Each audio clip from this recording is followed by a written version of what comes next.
Bueno chicos, empezamos la unidad número 2. El tema 2 versa sobre Al-Ándalus, es decir, el territorio de la península ibérica que estuvo bajo dominio musulmán.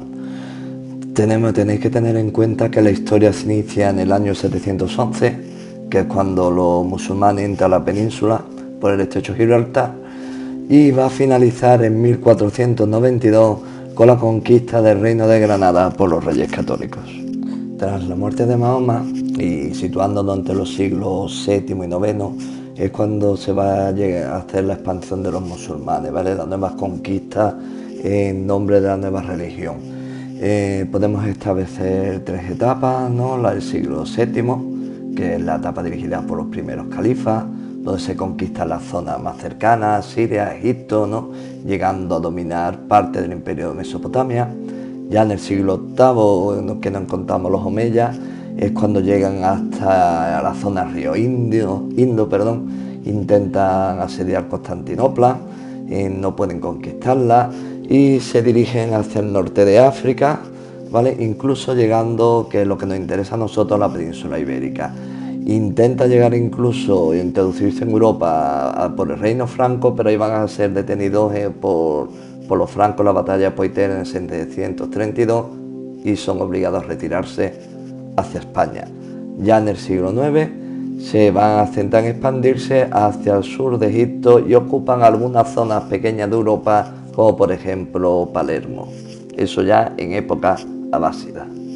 En cuanto a la organización del califato, podemos distinguir lo que serían cuatro etapas. La primera etapa es la que está dirigida por los familiares directos de Mahoma, que son los que toman el título de califa, que lo que es lo mismo, significa sucesor del profeta y máxima autoridad política y religiosa.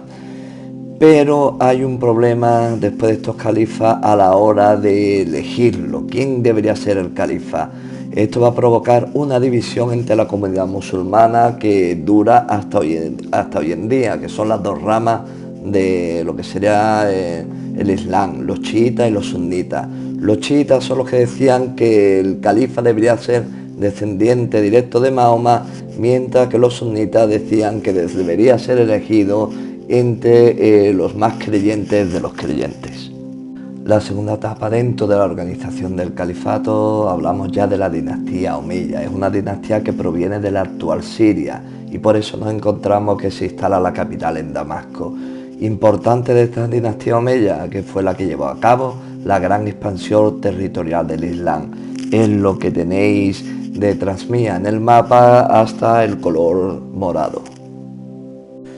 La tercera etapa dentro de la organización del califato va a ser la dinastía abásida. Muy bien, esta familia, los abásidas o la dinastía abásida, se van a enfrentar a los omeyas y acabarán derrotándolo y por tanto el califato pasa a sus manos. Durante su gobierno se traslada a la capital de Damasco a Bagdad y van a sufrir lo que serían la oposición y la separación de algunas provincias de su imperio que se declaran independientes, como por ejemplo pasa el caso de Egipto y el que nos toca a nosotros más de lleno, que será Al-Ándalus.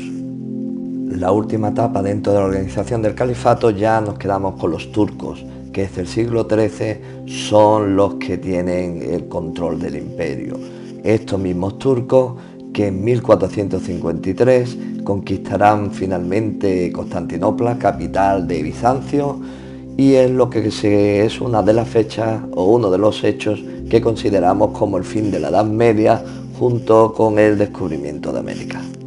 Para finalizar el punto, hablar del esplendor cultural y económico del Islam. Fue un imperio urbano, es decir, las ciudades eran centros religiosos, políticos y culturales muy importantes. Tenemos que decir que el árabe se convirtió en la lengua oficial de este imperio y que los árabes van a tolerar otras religiones. ¿A cambio de qué? A cambio de tributos. Tenemos que decir que muchos seguirán con su religión y otros tantos, también bastantes, se van a convertir al Islam para tener ventajas sociales y económicas. ¿Esto qué va a favorecer? Pues va a favorecer sobre todo que el Islam continúe su expansión. Pues bueno, con esto finaliza la explicación del punto 1 de cómo se expandió el Islam.